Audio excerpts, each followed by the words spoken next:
Assalamu алейкум, урматтуу Багастыруу каналынын көрүүчүлөрү, кутман кечиңиздер менен. Достор, бүгүн биз сиздер менен түз эфирде болмокчубуз. Мен Бекболот Кызыламов, Багастыруу каналынын тартуучусу. Достор, мен 4 жылдан бери практикалап келаткан нерсе боюнча сиздер менен бөлүшкүм келатат. Көп видеолорумда ошол KGB боюнча өтө көп информация, маалымат бердим. Көрсөңүздөр болот. Достор, Кыргызстандын өстүргөн гиластары дүйнөлүк бренд болуш керек. Ал үчүн биз өстүргөн гиластар даамдуу, түстүү, чоң болушу керек. Бул биздин жер шарт ылайык келет. Азияда жамгыр жаай берип чирип кете турган болсо, Россия сууктук кылат. Индия, Африка болсо, бул жерде кыш болгон үчүн алардын гиласы майда тиет. Демек, бизде мүмкүнчүлүк бар. Биз Евросоюзга кирдик.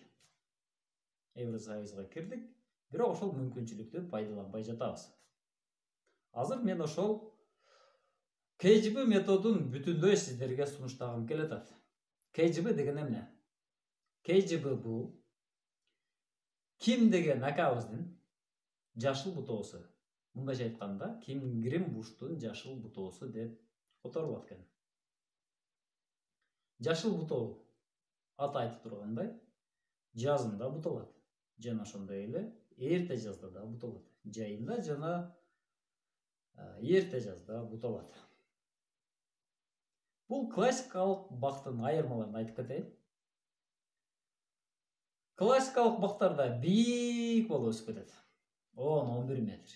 Андай бактар менде да бар.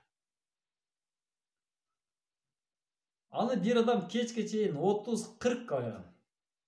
Өтө күчтүү терсеңиз, аны 70 килограмм гана тере аласыз.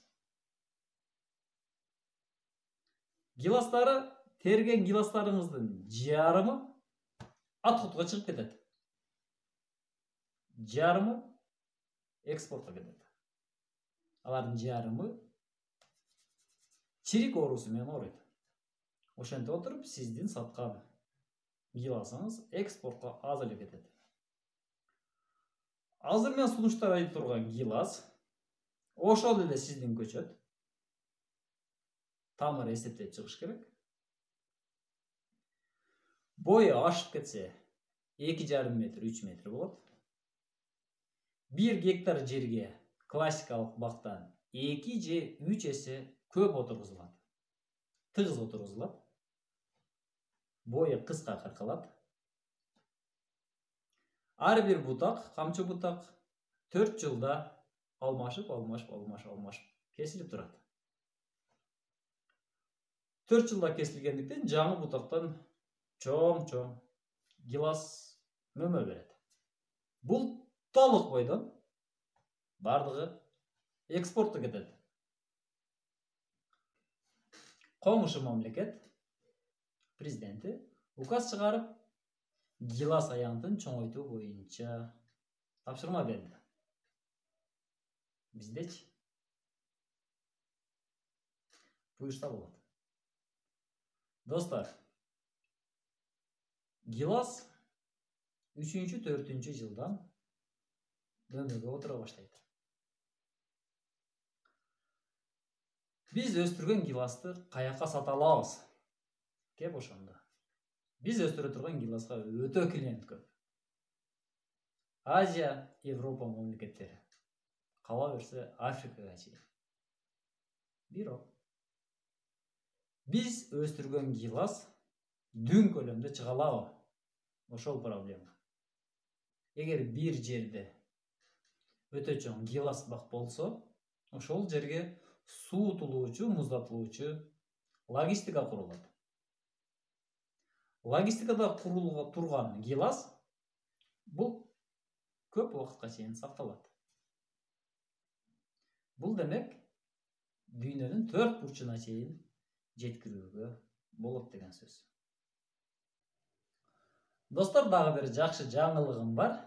Буюрса Абдулла Ташиевич менен 1 февралдан баштап Лейлек жергесинен бак дааватка барабыз. Буюрса сиз менен жолугабыз деген үмүтүм бар. Мүмкүн болушунча ушул видеону таратып коюңуздар.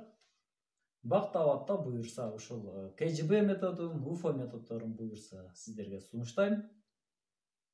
Бак сөзсүз интенсивдүү тамчылатып суугаруу менен заманбап ылайык бак болуш керек. Достор, ошол жерде сиздер менен жолугушканга чейин аман туруңуздар. Буюрса сиз менен сөзсүз кездешебиз. Сиздер менен Гуламов Бекболот болду. Тынч аман туруңуздар.